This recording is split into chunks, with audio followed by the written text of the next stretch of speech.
세부 능력 특기사항 쓸 때 대부분 진로 관련된 내용으로 막 도배하려고 하잖아요. 안 좋아요. 진로 관련된 내용으로 도배되는 세특은 안 좋습니다. 안 중요해요가 아니라 안 좋아요. 중앙대학교 국문학과를 이 아이는 불합격했고 이 아이는 추가합격했거든요. 이건 실제 대학 공개해 준 건데, 불합격한 아이의 특이사항에 무슨 내용이냐면 다수 교과의 세특의 희망 진로와 연계된 활동 중심 기재.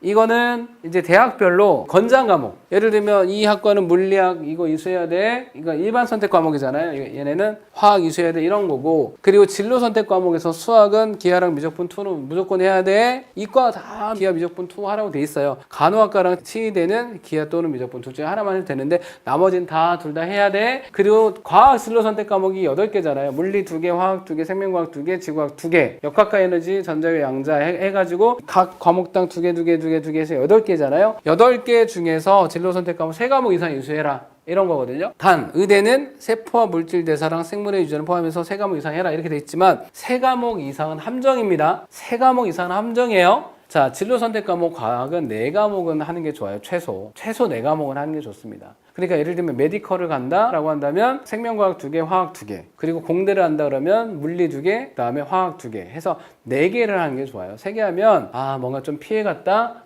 뭔가 이 아이가 과학이 자신 없어 하는 아이 같은데, 아까 제가 학생부 종합전형에서 중요한 건 이수 과목 되게 중요해졌다고 말씀드렸죠. 어떤 과목을 선택했느냐도 되게 중요한데 몇 과목 선택했냐. 이수 과목 수가 이수 학점이 몇 학점이야. 이것도 되게 중요합니다.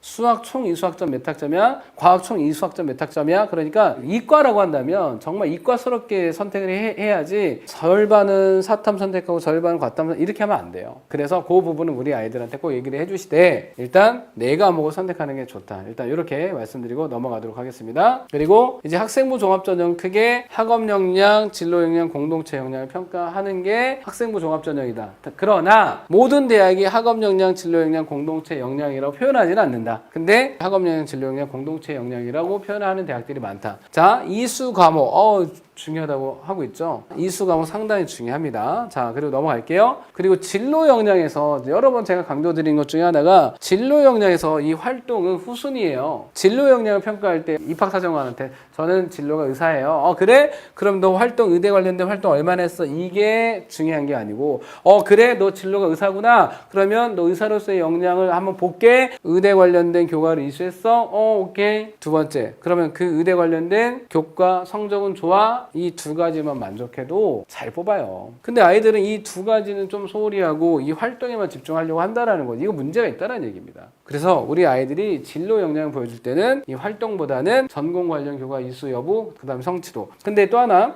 의대 가는 데 있어서 제일 중요한 과목이 뭐예요? 의대 가는 데 제일 중요한 과목은 생명과학 아니에요. 수학입니다. 자, 넘어갈게요. 고려대학교도 이렇게 학과별로 이건 2015, 이건 2022거든요. 이렇게 공개를 해줬기 때문에 대학마다 공개를 해줬다라는 것들만 제가 이렇게 보여드리려고 이렇게 만들어 놨으니까 고대도 들어가 보시고, 그리고 경희대도 2022 개정교육과정으로 학과별로 이렇게 다 공개를 해줬죠. 공개를 해줬다라는 것만 제가 보여드린 거고, 제가 고3 수시 설명할 때도 많이 말씀드리는데 경희대학교 의대 보실래요? 의대 보시면 권장 과목에 무슨 과목이 들어가 있죠? 물리학이 들어가 있어요. 그러니까 의대도 물리 잘하는 애들 좋아해요. 근데 그렇다고 해서 너무 무리해서 물리 들으면 예를 들면 5등급제에서 막 3등급 나올 것 같고 그러면 안 되는 게 좋습니다. 권장 과목은 들으면 더 좋게 평가해 줄게 의미지, 안 듣는다고 해서 무조건 떨어뜨리진 않아요. 아시겠죠? 대신에 가산점 못 받는다 이렇게 이해하시면 되겠죠? 몇 가지 사례만 보여드리고 이제 마무리 할 겁니다. 자, 여기 보시면 건국대학교 합격자를 대학에서 평가한 사례거든요. 예를 들면 컴공이에요. 컴공. 자, 지원자 특성, 수학 교과 성취도가 높음. 자, 서류평가 요약, 수학 교과 성취도가 우수한 강점. 자, 그리고 평가 상세, 과도한 진로 관련 기술보다는 수업에서의 능동적인 태도와 탐구력, 수학 교과 흥미가 높고. 자, 지금 컴공인데 활동에 대한 거를 강조하기보다 수학적 역량을 지금 계속 강조하고 있죠. 이건 건대 입학처에서 공개해준 데이터거든요. 자, 그러니까 요즘에 활동보다 그 해당 전공과 관련된 교과의 어떤 역량 쪽으로 학생부 종합전형에서 평가하려고 가고 있다는 거예요. 그러니까 활동의 비중을 좀 낮추고 지원하려고 하는 학과랑 관련된 교과 역량 쪽에 아이들이 더 집중해야 됩니다. 이해되셨죠? 자, 그렇게 말씀드리고 넘어갈게요. 자, 그리고 이건 중앙대입니다. 중앙대 국문과. 뭐 어떤 걸 말씀드릴 거냐면 아이들이 그 세특 쓸 때요. 세부능력 특기사항 쓸 때 대부분 진로 관련된 내용으로 막 도배하려고 하잖아요. 안 좋아요. 진로 관련된 내용으로 도배되는 세특은 안 좋습니다. 안 중요해요가 아니라 안 좋아요. 중앙대학교 국문학과를 평가한 입학처에서 이 아이는 불합격했고 이 아이는 추가 합격했거든요. 이건 실제 대학 공개해 준 건데 불합격한 아이의 특이사항에 무슨 내용이냐면 다수 교과의 세특의 희망 진로와 연계된 활동 중심 기재. 그러면 불합격한 아이의 이 특이사항은 이건 안 좋은 내용이라는 얘기예요. 근데 오른쪽에 추가 합격됐습니다. 이 아이는 지원자의 교과 역량이 드러나는 세특 확인 가능. 그러니까 세특에서 교과 역량이 중요하지 이 진로랑 연계된 활동이 중요하지 않다라는 얘기를 하고 있는 거예요. 대부분 대학들이 그래요. 그러니까 우리 아이들 막 세특에다가 활동 중심 진로 관련된 활동 이게 아니라 그 과목에서 내 역량이 잘 드러날 수 있는 그런 내용으로 우리 아이들이 작성되게 이건 우리 아이들한테 꼭 얘기를 해주십시오. 그리고 이거는 이제 세특 예시죠. 이건 다 안 읽어볼 거예요. 영어 세특인데 A 학생에 대한 세특, B 학생에 대한 세특. A 학생은 마케팅 쪽에 관심이 있었던 아이거든요. 뉴로 마케팅. 근데 역량이 잘 안 드러나요. 뭐 보시면 설명함, 표현함, 생각을 정리한 강연을 들어. 근데 이 아래 학생은 이 아이가 어떤 학과를 생각하는지 모르겠어요. 근데 선생님이 이 아이가 영어 너무 잘하니까 매우 훌륭한 영어 실력을 보여줌. 향후 영어 관련 학과를 전공하는 데 있어서 매우 큰 기대를 갖게 만든 학생. 이렇게 적어주셨거든요. 이 B 아이 어디 합격했냐면 경영학과 합격한 아이예요. 경영학과 수학이랑 영어 되게 중요하거든요. 근데 경영 관련된 내용이 세팅이 하나도 없잖아요. 이 아이는 패션, 뭐 경영 이런 내용으로만 도배가 돼 있고. 자, A 세특 안 좋은 세특입니다. B 세특 이 아이의 역량을 볼 수 있는 세특. 효과적인 언어 구사를 보임. 글이 명확하고 상당히 설득적임. 이런 어떤 역량을 볼 수 있는 교과 세특이 중요하다. 그러면 이과 수학 세특 보실까요? A라는 학생은 의대 간다는 게 보여요. 유전자 편집 기술을 활용한 질병을 치료하는 방법,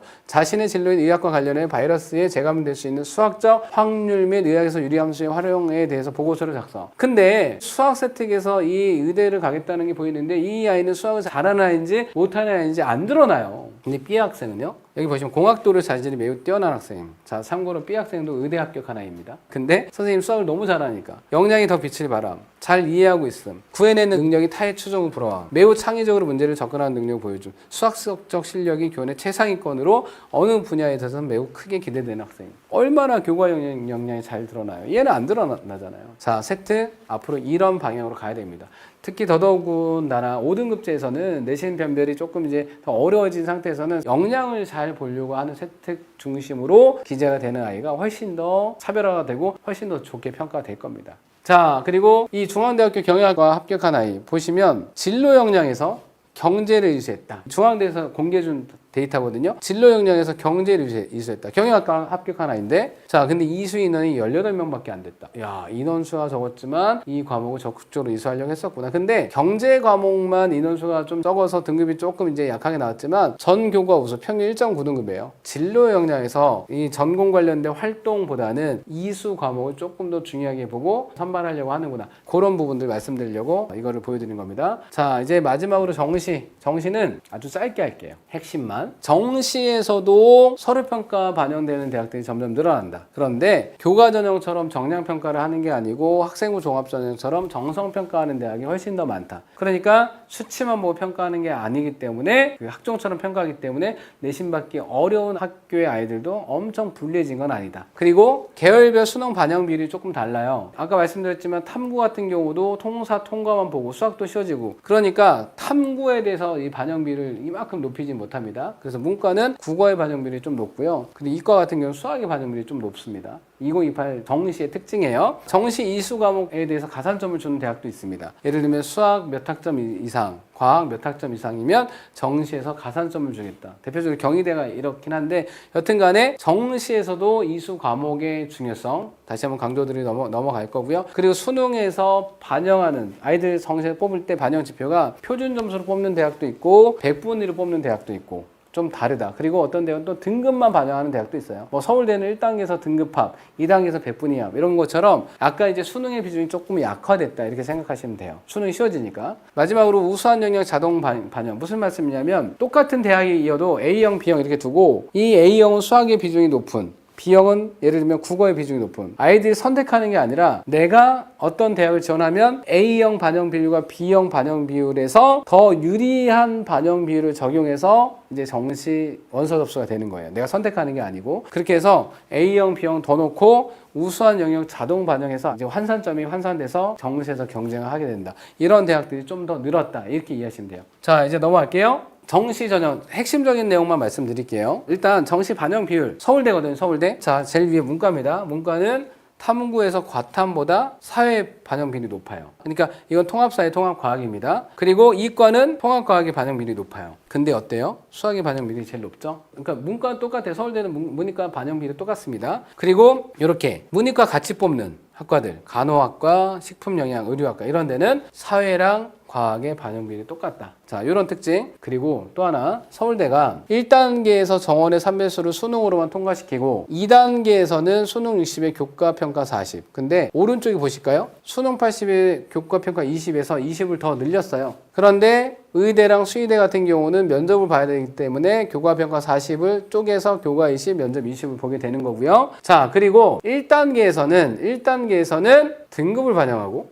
여기 수능에서는요. 그 2단계 수능에서는 100분의 1을 반영한다. 약간 특이하죠? 이건 여러 번 말씀드리겠습니다. 그리고 이 2단계에서 교과평가하는 게, 자, 여기 보실게요. 원래 3단계였습니다. A, B, C. 이 교과평가를 서울대는 2명의 입사관이 한 학생의 교과평가를 하거든요. 그러면 A, B, C 세 단계로 평가를 합니다. 세 단계로. 그러면 세 단계로 평가했을 때 인접한 것만 예를 들면 평가를 할 수 있다고 한다면 무슨 말씀이냐면 너무 멀리 떨어진 A랑 C 이렇게 주지 않고 둘 다 A를 주거나 아니면 한 명은 A 주고 한 명은 B를 주거나 아니면 둘 다 B를 주거나 아니면 한 명은 B를 주고 한 명은 C를 주거나 아니면 둘 다 C를 주거나 이렇게 해서 조합이 5개가 나올 수 있죠. 둘 다 A. 한 명은 A, 한 명은 B. 둘 다 B. 한 명은 B, 한 명은 C. 둘 다 C. 조합이 5개 나오죠. 그런데 2028서부터는 A, B, C가 아니라 A뿔 A, B뿔 B, C뿔 C 해서 6개 단계로 평가를 합니다. 자, 그러면 똑같이 인접 범위 내로 경우의 수를 따져보면 인접 범위라는 게 뭐냐면 한 사람은 A뿔을 주고 한 사람은 B뿔을 주고 이게 아니라 바로 붙어있는 경우만 준다고 한다면 11개 조합이 나와요. 무슨 말씀이죠? A뿔 A, B뿔 이렇게 하게 되면 11단계로 확장이 돼요. 그러면 내신 평가 될 때 조금 더 세분화돼서 평가할 수 있겠죠. 자, 그리고 지금 현재도 A, B, BC, CC 5단계로 평가를 할 때 BB를 받는 아이들의 비율이 제일 높거든요. 90%가 넘어요. 그러면 이렇게 평가된다고 했을 때 제가 생각했을 때는 B뿔 이게 평균 정도 받을 수 있는 아이들의 어떤 기준이지 않을까? 왜냐하면 기존에 이 평가했을 때 그거를 참고로 하면 여기를 받는 애들이 제일 많을 겁니다. 이해되셨죠? 자, 그렇게 해서 서울대가 내신 반영을 6단계로 평가를 한다라는 거, 3단계에서. 그리고 1단계에서는 등급합, 2단계에서는 100분위 합으로 해서 아이들을 뽑는다. 자, 이렇게 말씀드려 넘어갈게요. 그리고 뭐 나머지는 그렇게 뭐 중요한 건 아닌데 연대가 원래 내신 반영했었거든요. 근데 올해까지는 여기 비교해 놓진 않았지만 올해까지는 정량평가예요. 그냥 수치만 보는. 근데 내년서부터 2028서부터는 서류를 본다. 교과학습 발달 등 정성평가라는 이렇게 바뀌었죠. 우리 연대가 달라졌어요. 올해까지는 수치만 보는 정량평가로 내신을 평가했는데 내년서부터는 정성평가를 한다. 그러니까 학종처럼 평가를 한다. 이렇게 이해하시면 돼요. 그리고 의대 같은 경우만 면접이 있다. 의대 면접 엄청 어렵습니다. 이 면접으로 합격 당락이 막 바뀌기도 해요. 자, 그래서 의대는 면접이 상당히 중요하다. 자, 이 부분 말씀드리고 넘어갈 거고요. 그리고 고대 보시면 수능으로만 뽑는 전형이 있고 교과를 포함해서 뽑는 전형이 있습니다. 그래서 일반 전형, 교과 우수 전형 이렇게 뽑는데 내신 반영 안 하는 일반 전형은 수능에서 표준 점수를 뽑고 내신 반영하는 교과 우수 전형은 수능에서 100분위를 뽑습니다. 똑같은 대학이어도 전형이 달라서 반영 지표를 다르게 해서 뽑는 이런 대학도 있다라는 거 일단 이렇게 말씀드리고 넘어갈게요. 자, 그리고 성균관대는 수능 100. 원래 서류가 다군에선 서류가 들어선 수능 100. 근데 사범대는 수능으로 안 뽑고요. 서류를 뽑아요. 성균관대가 사범대가 어떤 학과가 있나요? 이과는 수학교육과 컴퓨터교육과, 문과는 교육학과, 한문교육과 이렇게 있거든요. 얘네는 서류를 뽑아요. 이게 무슨 말씀이에요? 학종으로 뽑아요. 서류를 뽑는 얘기는. 정신대도 수능으로 안 뽑고 서류를 뽑는다. 되게 재밌죠? 한양대도 학생부 종합평가 10%를 반영한다. 그리고 아까 말씀드렸던 거예요. 국어랑 수학 그리고 이 유형 A랑 유형 B를 놓고 봤을 때 국어를 더 잘 봤으면 국어 35% 반영해주고 수학은 30% 반영해주고, 반대로 수학을 더 잘 봤으면 수학을 35% 반영해주고 국어를 30% 반영해주고. 이해되실까요? 그렇게 해서 유리한 거를 자동으로 반영할 수 있게 만들어줬습니다. 그리고 서강대도 마찬가지죠. 그리고 서강대가 지역균형 전형은 신설이 됐는데 교과가 반영해요. 교과 10, 근데 상위 12개의 과목만 반영을 하고요. 출결도 반영하는데 미인정만 없으면 된다. 그렇게 특징 자 이해하시면 될 것 같습니다. 자, 중앙대. 중앙대 되게 특이해요. 수능 8, 9 전형, 수능 6, 7 전형. 수능 6, 7 전형은 서류가 들어갑니다. 학종처럼. 그리고 그 위에 있는 수능 8, 9 전형은 출결만 들어가요. 그러니까 이거는 출결 미인정만 없으면 되는 건데 결국엔 수능 100이라고 생각하시면 되고, 수능 6, 7 전형은 학생부 종합 전형처럼 뽑는 수능이다라고 생각하시면 돼요. 이거를 신설을 했습니다. 원래는 이렇게만 뽑았었는데 중앙대도 학과별로 이제 반영비를 좀 다르다는 거. 문과 같은 경우는 사탐이 조금 반영비율이 높고, 이과 같은 경우는 과탐의 반영비율이 조금 더 높고. 자, 이대 같은 경우도 학생부 전형 신설한다. 서류 15%가 들어가는. 수능 100% 전형 따로 있고 서류가 15% 들어가는 전형이 또 따로 생긴다. 이것도 정성평가예요. 학업 준비도 성실성 등을 종합적으로 평가한다. 이렇게.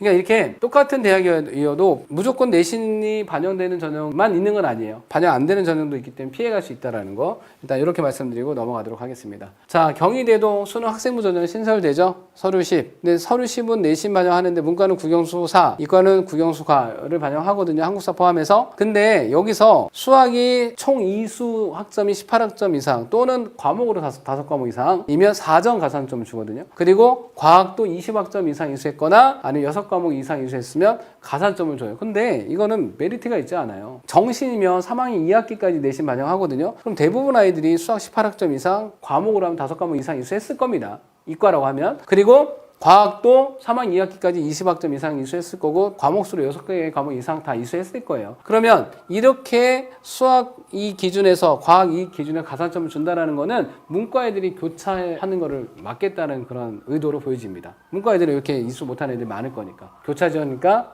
너네 하지마, 이런 의도라고 생각하시면 돼요. 이해되셨죠? 일단 이 정도 말씀드리고 넘어갈게요. 똑같아요. 근데 경희대 같은 경우는 정시에서 상위 한 과목만 반영을 해요. 통사든 통과든 반영비를 참고하시면 될 것 같고요. 문과 같은 경우, 그리고 이과 같은 경우는 통합과학이 20%, 통합사가 10%. 그러니까 인문계열, 사회계열은 둘 중에 하나만 잘한 거 반영하고, 이과는 둘 다 반영하는데 과탐의 반영비율이 더 높다. 사탐보다. 이렇게 이해하시면 됩니다. 이제 마무리 짓겠습니다. 건대 같은 경우는 단과대학 자유전공학부. 이게 무슨 얘기냐면 단과대학 안에 자유전공학부가 또 따로 있거든요. 인문대학 자유전공학부, 이과대학 자유전공학부, 공과대학 자유전공학부, 이렇게 그 안에 자유전공학부가 있는데 여기서는 학생부를 반영한다. 그리고 나머지는 다 그냥 수능 100이다. 그리고 동국대 같은 경우도 보시면 이 학생부 평가를 한다. 그러니까 모든 군에서 학생부 평가 20%가 들어가요. 그러니까 올해까지는 가나군은 수능 100, 다군만 학생부가 들어가거든요. 근데 내년서부터는 모든 군에서 학생부 평가 20% 들어간다. 자, 이렇게 이해하시면 되고요. 동국대도 문과 같은 경우는 사탐의 반영비율이 높고 이과 같은 경우 과탐의 반영비율이 높다. 자, 이제 여기까지만 하고 마무리 지을게요. 홍대도 교과가 들어간다. 근데 A면 10점 만점을 줍니다. 자, 정시에서. 그 숙대 같은 경우는 가군 일반학과에서는 교과 들어가고 약학과나 자유전공, 그리고 다군의 첨단공학부, 얘네는 수능 100으로 뽑는다. 그래서 학과별로 좀 다르게 뽑는 그런 특징을 이제 보이고 있습니다. 그리고 숙대도 마찬가지죠. 이과는 통합과학의 반영비율이 높고 통합사회보다, 문과 같은 경우는 통합과학보다 통합사회 반영비율이 높고. 자, 이런 어떤 특징들이 있다라는 거. 자, 이해되셨죠? 어렵진 않으셨죠? 2028 대입에 대해서 큰 틀에서 이런 흐름으로 대학들은 가려고 하는구나. 그런 흐름만 아셔도 오늘 제 설명에는 의미 있다고 생각하거든요. 그래서 큰 틀에서 흐름을 이해하시는, 그래서 우리 아이들한테 앞으로 대학이 이렇게 가려고 하니 이런 얘기를 해줘야지, 이런 어떤 부분들에 대해서 한번 생각 정리해 보시고 아이들한테 얘기를 해주시면 될 것 같아요.